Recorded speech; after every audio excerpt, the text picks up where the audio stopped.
전장에서 사도는 데살로니가 교인들에게 거룩한 삶을 살 것을 요청했습니다. 그리고 본장에서는 그 이유를 제시합니다. 편지 수신인들이 성화에 힘써야 하는 이유는 주의날이 밤에 도둑같이 임하기 때문입니다. 구약에서 주의날은 이중적인 면을 가지고 있습니다. 하나님을 반대하는 자들에게 그날은 심판의 날로, 하나님을 의지하는 자들에게는 구원의 날로 묘사됩니다. 신약에서 이 수로는 예수 그리스도의 재림을 지칭합니다. 바울은 여기에서 주의날의 구원보다는 심판의 측면을 강조합니다. 그는 주님께서 밤에 도둑같이 다시 오실 것이라고 말했습니다. 여기서 도둑 이미지는 유대 묵시문학에서 발견되지 않는 독특한 것으로 예수님의 가르침에서 바울이 차용해 온 것입니다. 예수 그리스도께서 다시 오시는 것과 도둑이 오는 것 사이에는 유사점과 차이점이 있습니다. 먼저 세 가지 면에서 이 둘은 비슷한 점이 있는데, 첫째는 예수님께서는 도둑이 오듯 어느 날 갑자기 다시 오실 것이기에 그날을 예측할 수 없다는 점이고, 둘째는 그러기 때문에 늘 깨어 만반의 준비를 하고 있어야 한다는 점이며, 마지막으로는 도둑에 대해서 대비하고 있지 않으면 그 주인이 집안의 재산을 다 잃어 막대한 손해를 입듯이 깨어 경성치 않은 자는 최종 심판자로 오시는 예수 그리스도의 심판을 받게 되어 엄청난 손해가 있을 것이라는 점입니다. 반면에 두 가지 면에서 중요한 차이가 발견되는데, 첫째는 예비하지 않는 자에게는 주의 오심이 심판으로 연결되어서 큰 손실을 입을 것이나, 이에 대비하고 있는 신자들에게는 주의 오심이 손실을 의미하는 것이 아니고 구원의 완성을 의미한다는 점입니다. 둘째는 도둑은 어느 순간에 올지 모르는 불확실성도 있지만 올 수도 있고 안 올 수도 있다는 점에서도 불확실성이 있기 때문에 설령 도둑에 대한 대비를 좀 느슨하게 할지라도 괜찮을 수 있으나, 예수 그리스도의 오심은 너무도 확실하기에 그것에 대비하지 않는 것은 참으로 어리석은 바보짓이라고 하는 점입니다.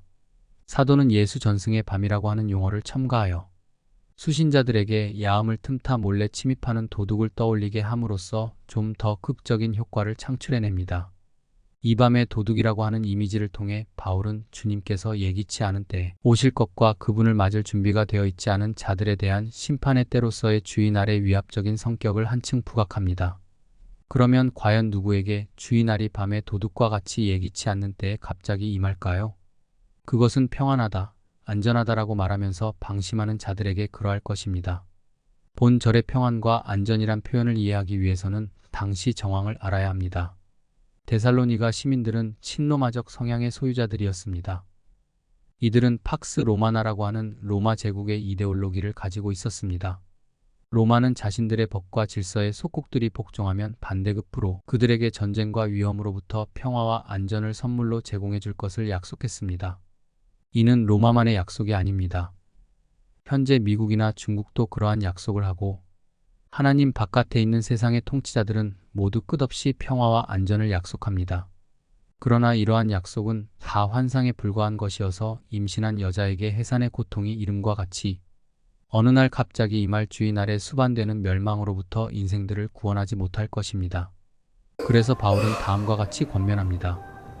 그러므로 우리는 다른 이들과 같이 자지 말고 오직 깨어 정신을 차릴지라. 자는 자들은 밤에 자고 취하는 자들은 밤에 취하되 우리는 낮에 속하였으니 정신을 차리고 주의날에 참된 평화와 안전을 맛보기 위해서는 깨어 근신해야 합니다. 여기 깨어 정신을 차린다라고 할 때 원문에서는 현재형 동사를 사용하고 있는데, 헬라어 현재형은 계속, 반복의 의미를 지니고 있습니다. 따라서 이는 계속해서 잠을 자지 않고 정신 똑바로 차리고 깨어 있는 것을 말합니다. 그런데 사람이 어떻게 늘 정신을 차리고 깨어 있을 수 있을까요? 저같이 잠이 많은 사람은 하루만 안 자면 피곤해서 못 견딥니다. 그래서 예배당에 가서도 졸고 집에 가서도 자고 뒤돌아서기만 하면 잠이 쏟아지는데, 계속해서 자지 말고 깨어 정신 차리라니요. 이는 물리적인 잠을 자지 말라고 하는 말이 아닙니다. 사도는 여기서 잠이 주는 무감각과 무의식을 강조하고 있는 것입니다.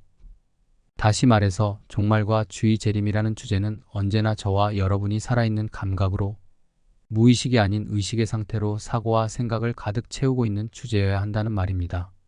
예수님의 재림과 이 땅의 마지막 순간이 있다는 사실을 항상 우리의 의식 안에 두어야 한다는 말입니다. 절대로 한순간도 주의 오심과 예수님의 재림을 배제하거나 우리의 관심으로부터 떠나게 하지 말아야 한다는 말입니다. 바울은 곧바로 깨어 근신하는 삶에 대해 보충 설명합니다. 믿음과 사랑의 호심경을 붙이고 구원의 소망의 투구를 쓰자. 이 구절은 바울이 이사야 59장 17절에서 빌려온 말인데, 여기에서 호심경과 투구란 둘 다 적의 공격으로부터 자신의 몸을 보호하기 위한 방어용 장비들입니다. 따라서 이 무기들은 크리스천 군사에 준비되어 있는 상태를 묘사하기에 적절한 것들입니다. 바울은 본 절에서 데살로니가 교인들이 1장에서 언급했던 기독교의 핵심 3대 덕목인 믿음, 사랑, 소망으로 철저히 무장되어 있어야 할 것을 재차 강조하고 있습니다. 하나님에 대한 믿음과 형제들에 대한 사랑과 주의, 재림에 대한 소망은 데살로니가 성도들로 하여금 주의 날을 완벽하게 준비시킬 것입니다. 이제 5장을 마무리하면서 간단히 핵심만 요약해 보겠습니다. 5장의 제목은 두 글자로 하면 도둑입니다. 그리고 5장의 키워드를 또 두 글자로 하면 근신입니다. 그러므로 이 둘을 하나로 묶어 도둑 맞지 않도록 깨어 근신하다, 이렇게 한 문장을 기억하세요. 본서에서 바울은 주님이 도둑과 같이 올 것이기에 근신하라고 교인들에게 권면하고 있기 때문입니다.